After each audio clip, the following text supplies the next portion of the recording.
Take a look at this tiny speck of land in the Indian Ocean. It looks like an untouched tropical paradise, right?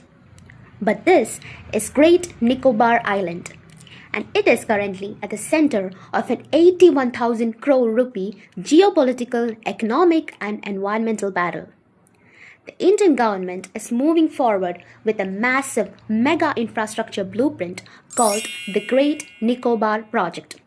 We are talking about building a massive international shipping port, a brand new dual-use international airport, a power plant, and a smart city township from scratch. Why now? Because this quiet island sits just 40 nautical miles away from one of the busiest shipping lanes on the entire planet, the gateway to the Malacca Strait. In this video, we are going to break down exactly what this project is, why it's considered a massive strategic game changer for India, and the heavy environmental and tribal costs that have sparked fierce national debate. Let's dive in. To understand the scale of what's happening, we need to look at the plan. The project is split into 3 phases, stretching all the way to 2047, and it rests on 4 major pillars. First, the transshipment terminal, a massive international container transshipment port at Galathea Bay.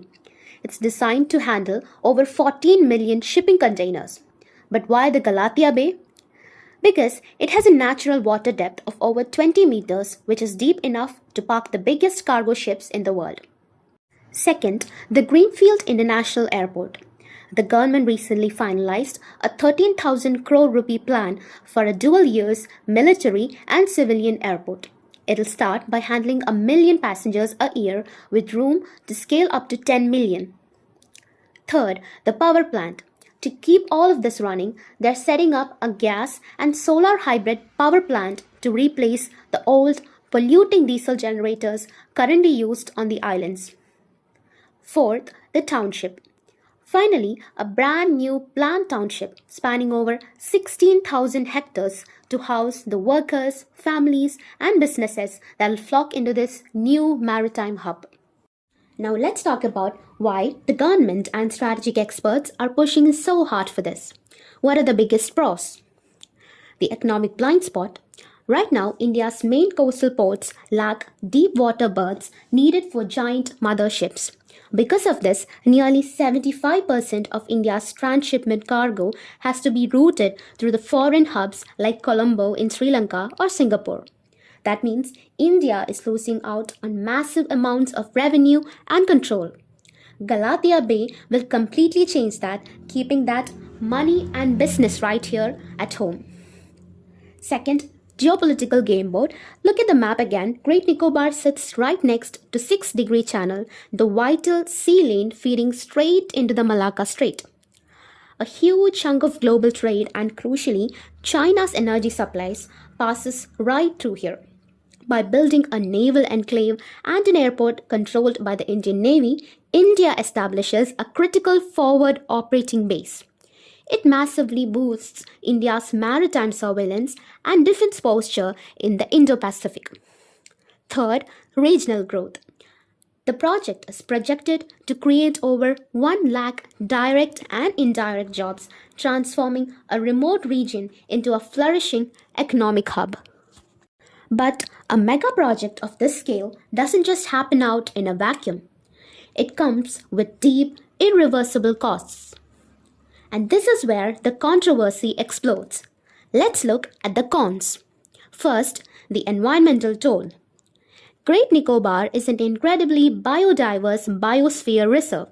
This project requires diverting roughly 130 square kilometers of pristine forest land. While the government notes this is less than 2% of the overall Andaman and Nicobar forest cover, it still means cutting down hundreds of thousands of trees. Second, the paradox of compensatory afforestation. Because the islands are already 75% forested, the government's official plan is to plant a compensatory forest thousands of kilometers away in the landlocked state of Haryana. Critics point out the obvious. Planting trees in a dry northern state does absolutely nothing to replace a complex, unique tropical island ecosystem. Third, threat to marine life.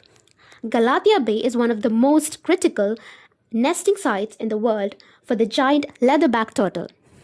Environmentalists are deeply worried that a massive, noisy industrial shipping port will permanently destroy these nesting grounds alongside precious coral reefs.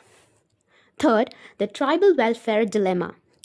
The island is home to two highly unique indigenous communities, the coastal Nicobaris and the isolated Shomban tribe, who are hunter-gatherers. The government has explicitly stated there will be zero physical displacement or relocation of these tribes. In fact, they are technically increasing the official tribal reserve area by re-notifying land elsewhere. However, anthropologists and critics warn that introducing a massive modern township and hundreds of thousands of outsiders right next door will fundamentally shatter their isolation and change the fragile way of life forever. Earlier this year, India's National Green Tribunal gave the final legal green light to the project, stating that the sheer strategic and national security importance of the island outweighs the objections provided strict safeguards are monitored. The Great Nicobar Project highlights the ultimate modern dilemma.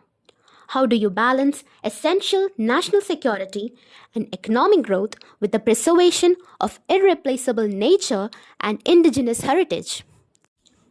Is it a masterstroke for India's future or an ecological tragedy? I want to know what you think. Drop your thoughts in the comments below. Let's get a discussion going. Don't forget to hit that like button if you found this breakdown helpful. And subscribe for more deep dives just like this. See you in the next video.